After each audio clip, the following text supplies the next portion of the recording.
chez Ashton et Ameublement Tanguay, en première ligne.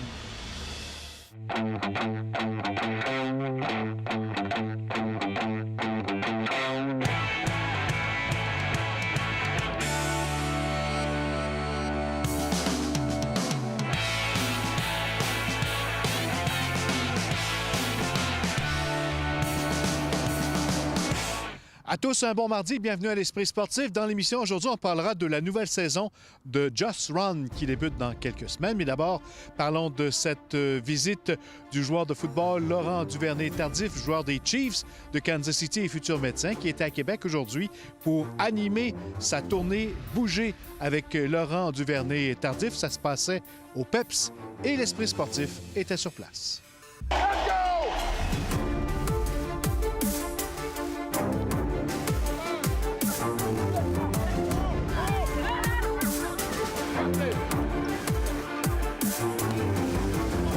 Laurent Duvernay-Tardif, bienvenue à Québec. Bien, merci. Merci de l'accueil chaleureux. C'est beau de voir à quel point les jeunes ont répondu à l'appel. Ça part de où, cette initiative-là de bouger avec Laurent Duvernay-Tardif? En fait, je pense que c'était de mettre un cadre avec la Fondation Laurent Duvernay-Tardif sur des initiatives que j'avais déjà. Je veux dire, de faire bouger les jeunes, de promouvoir l'équilibre entre le sport, les arts, les études. Je trouve ça hyper important. Puis je pense que définitivement, les jeunes en ont besoin. Les jeunes sont ici aujourd'hui. Ils pratiquent plus de 6 activités sur différents plateaux.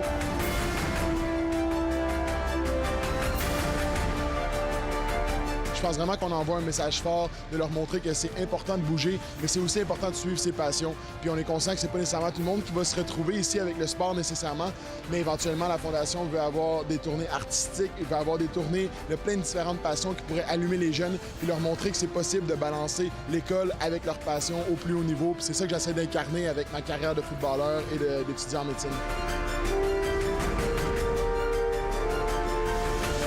Initiative très populaire, on le voit depuis que ça commence. Ça fonctionne comment? Ben, en fait, cette année, on a tout simplement lancé un concours sur Facebook en disant la Fondation LDT se représente avec son autobus à Chicoutimi, Trois-Rivières, Sherbrooke, Québec, Montréal. Puis il y a au-dessus de 200-300 écoles qui sont inscrites en dedans d'une semaine. On avait 25 places. Donc là, on s'est dit définitivement, il y a un besoin. Puis je pense que l'année prochaine, on va structurer davantage, peut-être augmenter notre rayon d'action. Parce que définitivement, les jeunes, de venir dans un contexte universitaire, de pouvoir se projeter dans un grand stade comme ça, je pense que c'est inspirant pour eux, à la fois au niveau académique et au sportif. Toi, tu as vécu ce genre d'initiative-là qui t'ont motivé à faire du sport? Moi, je suis allé dans une école alternative, en fait, où est-ce qu'on faisait l'école l'avant-midi, puis l'après-midi, c'était axé sur le sport, sur les arts, la peinture, la danse. Je suis pas un bon danseur, mais ça reste que je pense qu'on visait vraiment la pratique de différentes activités, de toucher à tout l'équilibre. Je pense que je m'inspire beaucoup de ce modèle-là pour essayer de bâtir la Fondation Laurent Duvernay-Tardif. Tu es revenu à Québec et tout à l'heure, tu as foulé le terrain de football du Rouge et Or. Ça fait quelque chose de revivre ça, de remettre les pieds sur ce terrain-là? Oui, non, définitivement. Tu sais, j'ai des gros moments de ma carrière. Je pense que j'ai joué ici. Que ça soit, je me rappelle jouer contre Gascon-Nadon, qui était un monstre à l'époque. Tu sais, c'était des moments très challengeants, je pense, dans ma carrière universitaire, de venir jouer ici, dans un stade quand même assez hostile, bruyant. Fait que définitivement, j'en tire beaucoup d'expérience. Puis je pense que mes 4 ans à McGill, les matchs que je me souviens le plus, c'est ceux à McGill puis ceux à Québec, parce que c'est l'ampleur du stade puis l'ampleur de la foule. Évidemment, avec ton examen en médecine, c'est bientôt, là. Oui, absolument. Dans 2 semaines exactement, j'étudie. C'est le dernier blitz. Après, aujourd'hui, je m'en vais m'isoler dans un petit chalet pour vraiment focusser d'abord et avant tout sur mes études. Je vais passer l'examen dans 2 semaines, l'examen du Collège des médecins. Ça, après quoi, je vais avoir mon MD, mon doctorat en médecine. C'était vraiment ça mon but, en fait, en 2014, quand je me suis repêché, de finir ma médecine, d'être le premier joueur actif à fouler le terrain avec son doctorat en médecine. Même, il commence à être temps que je gradue.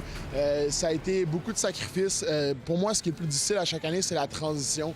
Tu finis dans la NFL, le dernier quart de football que tu joues, le lendemain matin, tu es dans l'avion, tu reviens à Montréal, puis quelques jours plus tard, tu es à l'hôpital à titre d'étudiant de médecine. Puis la transition de passer d'être comme une superstar sur le terrain avec une équipe au complet qui est là pour optimiser tes performances puis te faire sentir bien, bien là, maintenant, tu arrives à Montréal puis tu fais partie de l'équipe qui est là pour optimiser le outcome de ton patient. Duvernay-Tardif, second-year player out of McGill. Ça reprend bientôt le football après l'examen de médecine. Oui. Comment on entrevoit cette saison? Ce sera ta cinquième? Oui, c'est ma 5e saison. En fait, les camps de printemps ont commencé lundi dernier.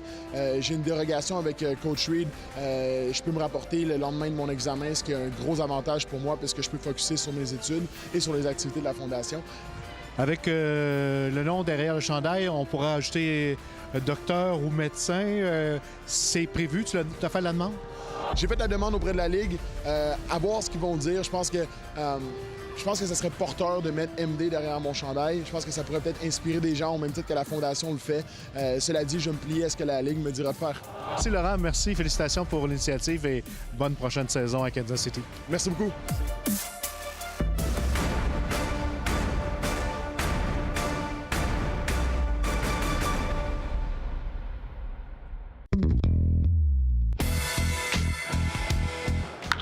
Pour une 5e saison consécutive, la Fédération de baseball cubaine et les capitales du Québec se sont entendus pour l'envoi de joueurs cubains dans la vieille capitale. Cette fois, ce seront 2 visages déjà connus des partisans québécois, soit le joueur d'avant-champ Yordan Mandoulé et le lanceur Lazaro Blanco. Du duo, Mandoulé en sera à sa 4e saison avec les capitales. Pour ce qui est de Lazaro Blanco, qui viendra compléter la rotation de 5 partants de l'équipe, il en sera à sa 2e saison dans la Ligue Canam. Après la pause, on parle course à pied.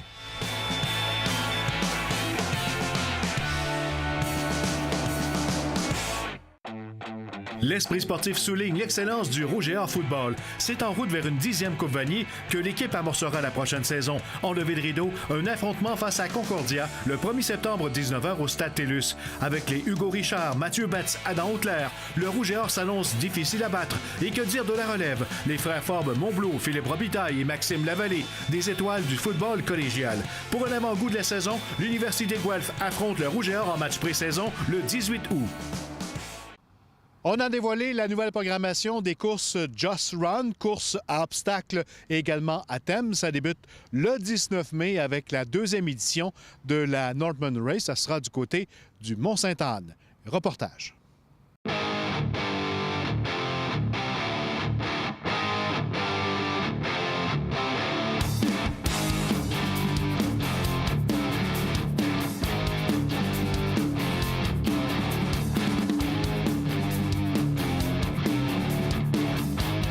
La première course, en fait, c'est la Northman Race, en fait, qui va être présentée à Sainte-Anne, au Mont-Sainte-Anne. En fait, on fait un retour avec les ancêtres, les bûcherons. Alors, c'est une course de 6, 8 et un 42 km. C'est le 19 mai au Mont-Sainte-Anne. Fait qu'on a une partie de 6 km qu'on appelle Open. C'est pour monsieur, madame, tout le monde. C'est 25 obstacles. Mais si les gens veulent pas, dans un obstacle, ne veulent pas le faire, bien, ils peuvent passer à côté. Et puis après ça, on tombe dans l'élite, le 8 km et le 42 km. C'est une course qui n'existait pas. De A à Z, c'est vraiment une course qu'on a essayé.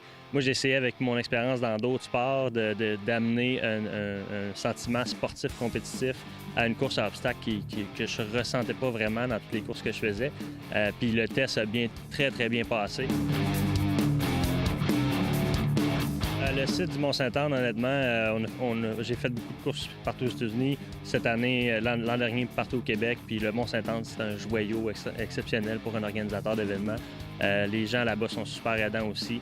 Donc, l'an passé, ça a été exceptionnel au niveau visuel, au niveau sentiment pour le participant. Puis cette année, je pense qu'on va pousser la coche encore un petit peu plus loin. Puis on s'attend à 2 fois, peut-être même plus de participants. Là. Fait que je pense que le côté festif là, va être encore plus impressionnant. Normalement, les médailles, c'est fait en chaîne. Il y a des possibilités ici au Québec, là, mais c'est très, très, très coûteux, surtout quand on parle de milliers de participants. Fait que je regardais avec des gars J'ai commencé moi-même assis à la chaîne à couper des petits rondins. Moi, j'arrive ici à couper, puis je les brande au fer chaud. Puis après ça, je les perce à la main, je les huile, puis on met les rubans. Fait que chaque personne va vraiment avoir un rondin là, dans le sens du bois, dans le sens de l'âge du bois, unique à chacun, puis tout de l'érable québécois. Par la suite des courses bootcamp? Oui, bootcamp, on commence en fait le 2 juin à Dolbeau. Une course à obstacles, 25 obstacles militaires. Puis c'est la même chose, c'est monsieur, madame, tout le monde. C'est un 5 km avec des obstacles, différents obstacles naturels et des obstacles en bois. Bootcamp, il y en a 2 cette année. Il y en a une dans la région pas loin. Oui, effectivement, on en a une à Saint-René-de-Beauce, en fait. C'est la bootcamp des Genres noirs. Alors, les Genres noirs, beaucoup de boîtes, de l'eau, 5 km, des obstacles, des thématiques militaires.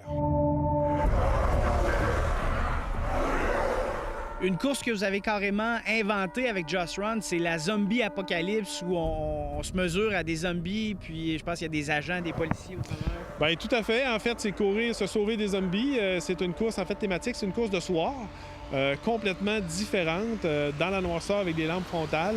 La thématique, c'est les zombies, effectivement. On fait ça au mois d'octobre. On en a une le 4 octobre au village d'Antan de Drummondville. C'est une première pour nous au village d'Antan. Fait que c'est sûr que c'est une course c'est un 5 km aussi. Il y a quelques obstacles. Mais le gros défi, c'est de se sauver des zombies puis pas se faire attraper. Mais les zombies aussi, ils sont surveillés par des policiers. Prison Break également, on s'évade de la prison. Bien, effectivement, Prison Break, on parle dans le domaine du radar le 4 août. Puis Prison Break, bien, on devient un prisonnier, en fait. On se fait capturer, puis on rouvre les portes de la prison et on doit s'évader. 5 km aussi. 25 obstacles, de la boîte, de l'eau. Puis naturellement, il ne faut pas se faire attraper par les policiers. Cette année, ça va être le thème, c'est sécurité maximum. Donc, on doit se sauver pour pas se faire rattraper et retourner en prison. Et on va terminer la saison, si on veut, pour la grande région de Québec avec une course de chocolat. Et ça, c'est relativement nouveau, je pense, comme concept. Bien, c'est une nouvelle thématique, en fait, avec les courses gourmandes que nous aussi, on a développée. C'est une course vraiment familiale. C'est le 1er septembre, ici, à Stoneham. On parle d'un 5 km, mais à tous les kilomètres, on parle de dégustation de chocolat. Et on finit à la fin, les gens peuvent courir, marcher, jogger, et on finit avec une fondue de chocolat. Alors, c'est le party, mais c'est vraiment familial, les poussettes, les grands-parents, tout le monde est les bienvenus. Voilà, c'était l'Esprit sportif. On se donne rendez-vous demain. Bye-bye.